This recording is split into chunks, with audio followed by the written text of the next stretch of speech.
Bueno, así andan las cosas, la imagen es durísima, el cuerpo del alcalde decapitado dentro de un vehículo, su cabeza en la parte superior de la camioneta, 6 días tenía, ni siquiera una semana en el cargo, habían matado al número 2 3 días atrás. ¿Qué pasa? ¿Qué pasa en Chilpancingo? ¿Qué pasa en Guerrero? ¿Qué pasa en nuestro país? Sergio Sarmiento. Sergio, Manuel, siempre un gusto, aunque el tema es duro. Durísimo. Muy buenas noches. Buenas Sergio, noches. gracias. Juan Manuel, Pablo Sergio, Leo, querido Juan Jorge, Pablo, ¿cómo buenas estás? noches. Muy buenas noches. Manuel, Jorge Fernández. Manuel, Sergio, Juan Pablo, un placer como siempre. La seguridad que no entiende, la inseguridad, el crimen, la violencia que no parece entender necesariamente de nuevos gobiernos, de transiciones, van bien en los partidos y ahí está ese cáncer. No, mira, cuando tú ves acciones como lo de Chilpancingo, es el alcalde y impacta mucho porque es un alcalde que no lleva ni una semana en el cargo, que habían matado a su secretario de gobierno el día 3 y unos días antes, el 27, a su jefe de policía. Impacta mucho, ¿no? Ahí literalmente decapitan no solo al alcalde, sino a todo un gobierno, una administración, no va a haber quien se encargue de eso. La anterior alcaldesa se hizo conocida y reconocida por estar desayunando con el líder de los Ardillos, que es uno de los dos grupos que se terminaron disputan. expulsando la de Morena, Norma Sí, bueno, ya hace unos días, se tardaron un año, ¿no?, en reaccionar, pero más allá de eso, lo que tenemos mañana se va a presentar ya oficialmente la estrategia de seguridad. Lo que tenemos es una situación de empoderamiento criminal. Lo que pasó en Chilpancingo, viene ocurriendo en Chilpancingo desde hace mucho tiempo. Lo que ocurre en varias otras zonas de Guerrero es terrible. Lo que ocurre en Sinaloa es terrible. Hoy asaltaron, le robaron a 2 presidentes municipales su automóvil en la carretera, el de San Ignacio y la presidenta municipal de Mazatlán. Lo que ocurre en Chiapas es terrible. Hemos perdido el control de una parte de la frontera sur del país. Nunca había sucedido con el narcotráfico. Lo que tenemos es el resultado de una estrategia que seguramente tiene, bien, podemos ir mucho más atrás, pero por lo menos de los últimos 6 años, que fue la de abrazos y no balazos, que dejó no solamente 200.000 muertos, 51.000 desaparecidos, sino también a los grupos criminales empoderados y con el control de buena parte del territorio nacional. Podemos estar categóricamente seguros de que esa estrategia fracasó. Ninguna estrategia que fracasó provoque. A ver, tú estabas dando la nota ahora de este año del conflicto en Israel, sí. Terrible, lo que ocurrió el 7 de octubre, lo que ocurrió después. Llevan en ese conflicto 40.000 muertos. Es lo que tenemos por año en México. Es parte del legado, lo que se hereda. Pues es lo que se está heredando. Yo no creo mucho que haya habido realmente una filosofía de abrazos y no balazos. Yo creo que se ha continuado con las detenciones, con las confiscaciones, con la intervención en laboratorios. Por lo menos el secretario de la Defensa anterior, Luis Crescencio Sandoval, cada 15 días anunciaba puntualmente cuáles eran las detenciones y que fue menos o más que en sexenios anteriores, no lo sé, pero yo no creo que la Secretaría de la Defensa, que ha estado a cargo de los programas de seguridad pública desde el sexenio pasado, haya estado dando abrazos a los criminales. Era más bien una estrategia mercadológica. A ver, la de López Obrador de decir que estaban dando abrazos y no balazos, y es una estrategia de marketing. El ejército pues ha continuado, pero claramente no está funcionando. Tuvimos en el sexenio pasado 199.000, casi 200.000 homicidios dolosos, la mayor cifra de la historia, 51.000 desaparecidos, la mayor cifra de la historia. Evidentemente algo no ha funcionado. Mañana le tocará al secretario de Seguridad Ciudadana, Omar García Harfuch, presentar la estrategia para los 100 primeros días, pero yo me pregunto, pues, ¿cuál es la estrategia global más bien del gobierno? Porque por una parte quien presenta la estrategia es García Harfuch, pero está a cargo de una Secretaría Ciudadana que ya no tiene fuerza, que no tiene Guardia Nacional. La Guardia Nacional está en la Secretaría de la Defensa, comandada, propuesto por una persona, un general de brigada, que ahora sí mantiene su cargo de general de brigada, llamado Hernán Cortés. Él es el que está a cargo de esta Guardia Nacional, pero pues empiezas a ver las dudas por todos lados. Alejandro Arco Catalán, el alcalde de Chilpancingo supuestamente tenía protección de la Guardia Nacional. Eso es lo que nos dijeron, que tenía escoltas de la Guardia Nacional.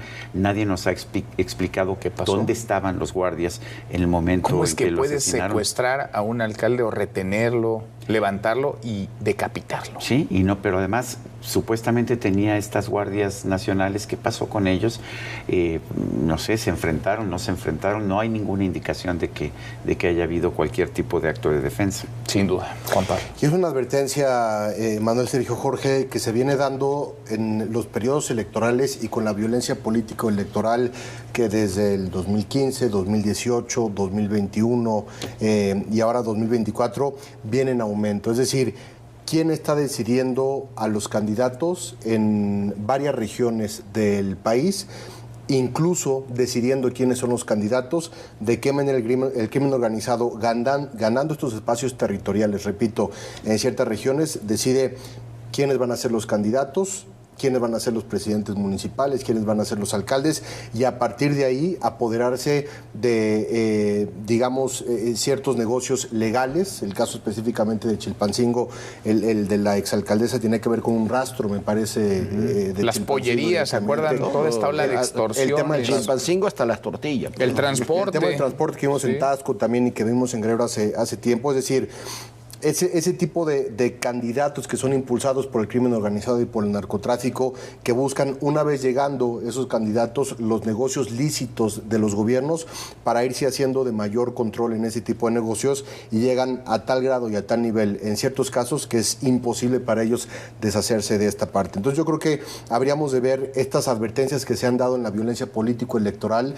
de la cantidad de candidatos y precandidatos asesinados. Claro. Estamos hablando de la elección más violenta de la historia en este país en este 2024, de la mayor cantidad también de candidatos amedrentados y amenazados que de plano se tuvieron que bajar de las contiendas, y ahora que suceden este tipo de actos que aterrorizan a la población con unas imágenes que son terribles, la muestra de poder que tienen los grupos del crimen organizado y la manera en la cual están involucrados también en este tipo de negocios. Bueno, muy cerca de ahí en Coyuca mataron, ¿se acuerdan? En el mitin de cierre de campaña al candidato que iba punteando, era de la alianza también, era un priista, pero iba la alianza PAN-PRI-PRD. 5 candidatos asesinados durante la campaña en Guerrero, en el estado de Guerrero, 2 de Coyuca, efectivamente. No hubo ninguno en Chilpancingo, pero sí hubo 12 en Coyuca de Benítez.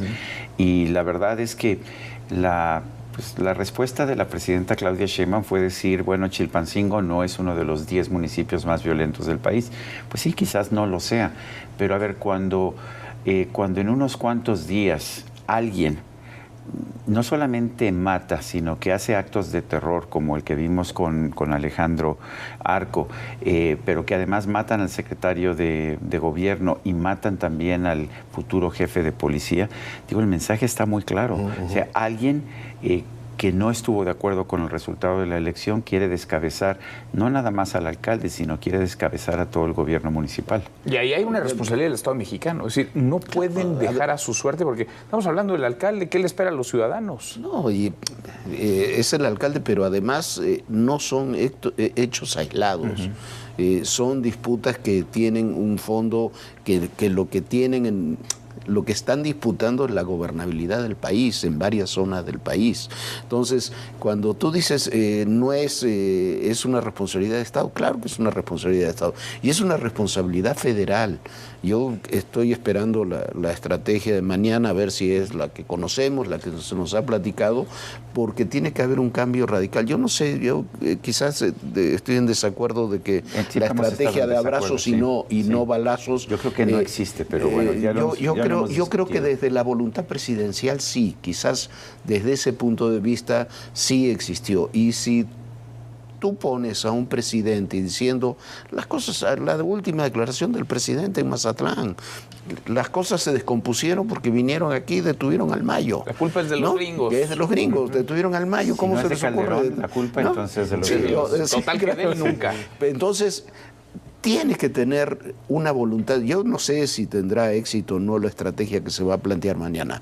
Lo que sí sé es que sin voluntad política desde la presidencia de la República, ninguna estrategia puede tener éxito. Después pueden fracasar o no, pero lo que vimos aquí, lo que no vimos el sexenio pasado fue voluntad política. Realmente el presidente creía eso. Sí. Si no tocamos al Mayo, si no tocamos al Mencho, si no tocamos esas figuras, después sí están las decomisos, las detenciones, todo lo que hace el ejército mexicano. A mí un jefe de zona militar me decía en Sinaloa, la última vez que fui por allá, me decía: Jorge, aquí no hay, en la sierra no hay un solo abrazo, aquí hay balazos todos los días. Todos los días. Pero es la coordinación también que se necesita. Eso mismo que me dicen que te dicen los militares, me lo dicen a mí.